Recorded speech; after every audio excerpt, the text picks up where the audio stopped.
Assalamualaikum warahmatullahi wabarakatuh. Perkenalkan, nama saya Ilyas, NIM 18660024. Di sini saya ingin mempresentasikan tugas UTS Desain Arsitektur Islami 4. Oke, di sini terdapat 4 poin, yaitu program development yang berisi 3 poin di dalamnya, yaitu brief, analisis, dan konsep. Oke, langsung saja menuju poin pertama, yaitu brief, yang terdiri dari 5 poin.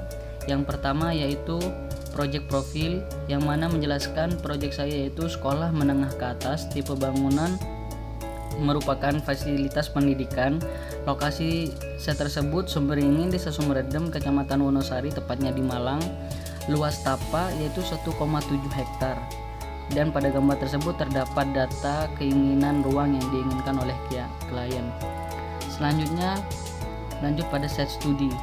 Di sini pada site studi dijelaskan batas-batas pada tapak, yaitu batas utara yang berbatasan dengan area pemakaman, pada batas selatan berbatasan dengan pemukiman warga, sedangkan pada bagian barat berupa lereng Gunung Kawi, dan bagian timur merupakan pemukiman warga.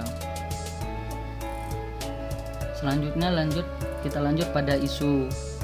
Pada isu ini terdapat 2 isu, yaitu isu bangunan dan isu tapak. Yang pertama isu bangunan, yang mana pada di sini terdapat 3 poin. 1, regulasi antar bangunan masih kurang terarah. 2, lahan terbuka seperti lapangan gersang dan pintu masuk kurang terlihat. Sedangkan isu tapak, lahan yang terbuka merupakan lahan yang tidak terpakai. Dan ini merupakan Islamic value, yaitu diambil dari Quran surah Ar-Rum ayat 41, yang berarti telah tampak kerusakan di darat dan di laut. Nah, dari ayat tersebut bisa diambil kesimpulan bahwa perlu adanya tindakan terdapat isu tersebut. Dan dari isu tersebut saya menyantumkan konsep dasar sekaligus menjadi tagline, yaitu Unaturity, yang diambil dari singkatan Unity with Nature, yang pada kali ini saya menggunakan tagline tersebut dengan bertujuan agar bangunan yang akan saya bangun menyatu dengan alam.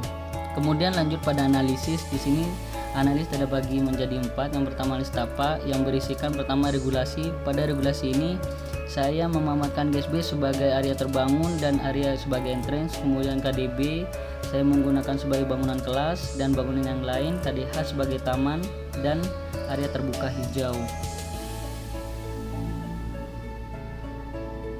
Kemudian pada hitungan topografi, di sini saya bisa menentukan mana area yang bisa dibangun, mana area yang tidak bisa dibangun. Pada area hijau merupakan area yang bisa dibangun, yang akan saya bangun ruangan kelas dan bangunan yang lain. Sedangkan pada area yang merah muda merupakan area taman terbuka. Kemudian pada tata masa, di sini saya menggunakan grid mengikuti garis kontur yang bertujuan agar lebih menyatu dengan alam. Adapun strategi yang saya gunakan yaitu strategi linear.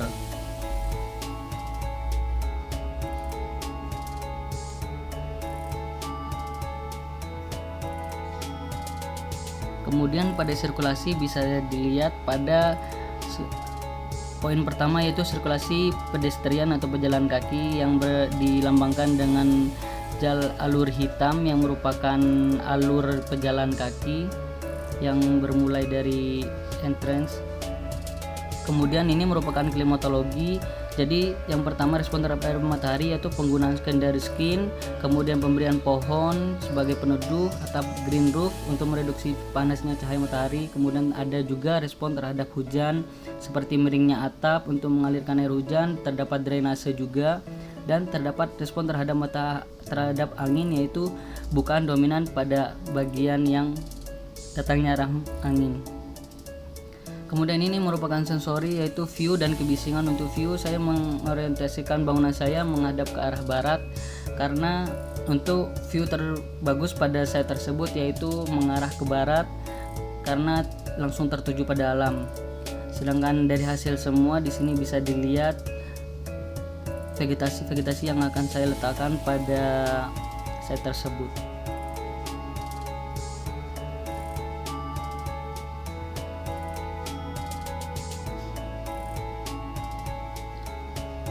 Lanjut ke analisis bentuk. Di sini analisis bentuk dan tampilan. Yang pertama itu bentuk bangunan dari saya, yaitu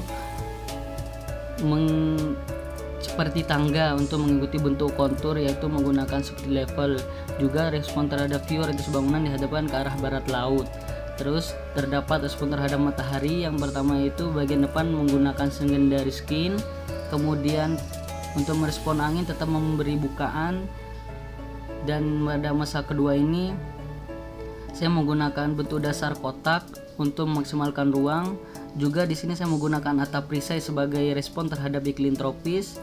Bukaan lebar sebagai untuk memasukkan dan memaksimalkan angin pada area dalam bangunan.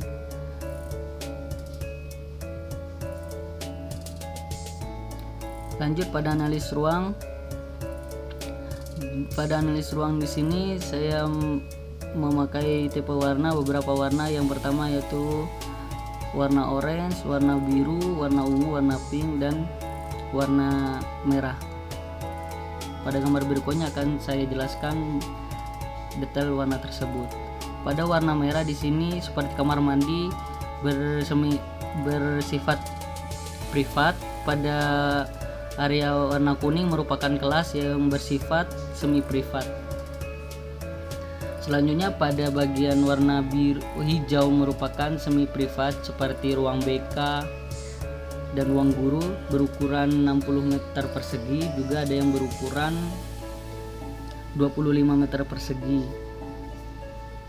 Selanjutnya masuk kepada analisis struktur, di mana di sini saya menggunakan